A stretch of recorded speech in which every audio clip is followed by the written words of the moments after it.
and to weave the round, and to explode punches in the opening. I remember Cus showing him how to throw the uppercut with the proper snap, and Mike would come right over here in the mirror and just practice it for like, you know, round after round. With D'Amato as the teacher, Tyson became an obsessive student of boxing. Not just technique, its history. While in the gym, he practiced D'Amato's peekaboo style, fighting with one's hands high, as if in a defensive screen. At home, he would spend even more time practicing moves, as he had late into the night in the reform school. And his spare time would be dedicated to studying old boxing films. That's it, there you go, there you go. Again. Who's the last guy to stop? Time. Teenaged Mike Tyson had found something at which he could excel, and for which he would win praise and recognition. But flashes of his life on the street shone through. If I think about where I'm going to hit him and how many times I'm going to hit him, I have everything planned ahead of time.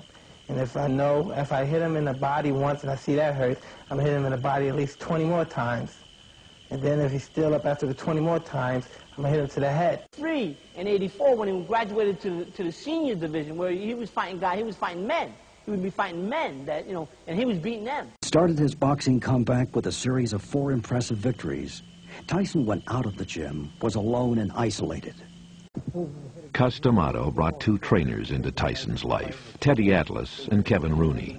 I met Tyson in Catskill, New York, with Cus D'Amato. I was up there training fighters. I was training all the fighters for Cus D'Amato.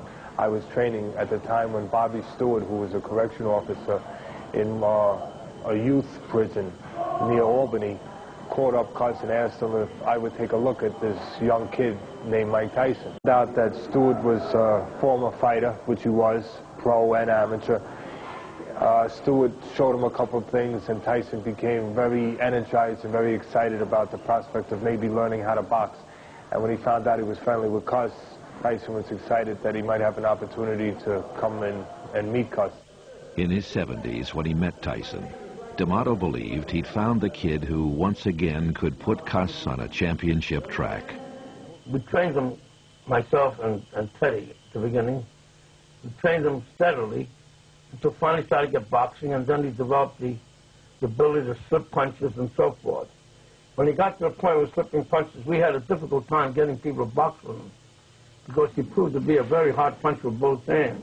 Tyson was like a sponge. He just absorbed everything that Cus had to teach him. You know, the head movement, throwing the punches with bad intention, the proper snap. And I recall Mike, you know, practicing for long, sustained periods of time, 10, 15 minutes in the mirror, just throwing like the right uppercut or left hook, just over and over and over. That's it, there you go, there you go. Again. Who's the last guy to stop? Time. Very good, that's what I mean. He suffered in silence. That, you know, I think that Tyson turned the hurtfulness and the sorrow into some vicious anger, and because he started knocking guys, he was knocking guys out in the gym, and I think that he actually turned inward and had it work for him. That's what I believe happened. Rooney was a wonderful trainer for him. Kevin Rooney loved him, but Don King made him fire Kevin Rooney, and I think the day Tyson fired Kevin Rooney, there was a cap put on Mike Tyson's development as a fighter. His story, a work in progress. The final acts are still being written. He had to be ferocious. He went after Bobby. He was very strong. And Bobby had to open up to keep him in his place from overwhelming him. And Bobby said every time he hit me, he hurt me. He was perfect.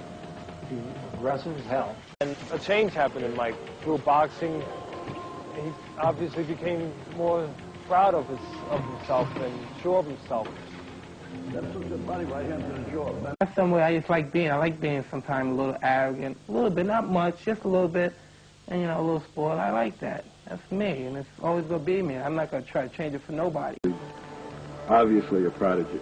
It was like the first time I saw John Coltrane, or the first time I saw Bruce Springsteen, or the first time I read Norman Mailer, or the first time I saw Baryshnikov. It was clear this was somebody special. Jim Mike fought like a wildcat, always, no matter who he was with. He would try to knock out anybody, no matter who it was.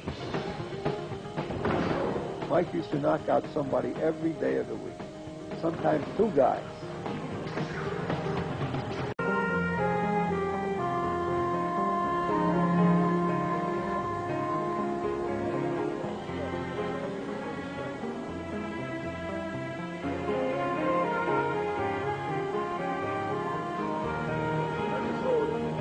Good stretch, get a good stretch. I believe that if you give him any kind of time, he's already been in the reformatory, if you let him run wild up in the Catskill area, Albany and so forth, he's going to get in trouble. We're not looking. That's it. Very good, very good. Jimmy and Bill Caton knew what they were doing with Mike Tyson. And if they said, Kevin Rooney is your man, he's going to train you. Greatest trainer who has ever come into the sport of boxing. You honestly believe now you're going to be the heavyweight champ, don't you? Most definitely. Like I know Tuesday follow Monday. Got involved in the fighter's personal life. Move your head, move your head. Move your head. Move your head, Mike. You got to score points when you get into that. So score points if you're doing the amateur. See that? Coming some gut. They close him so he can't uppercut. He was 13 and a half years old, I believe. We trained him steadily. When he got to the point of slipping punches, we had a difficult time getting people to box with him because he proved to be a very hard puncher with both hands.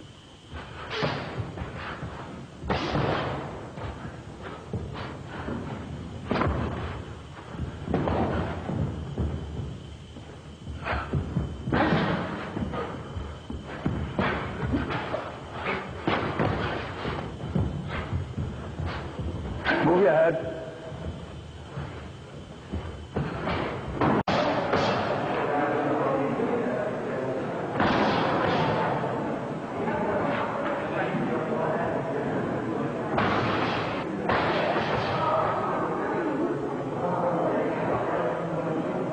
It's the little things, the discipline that, you know, that Cuss was instilling in him.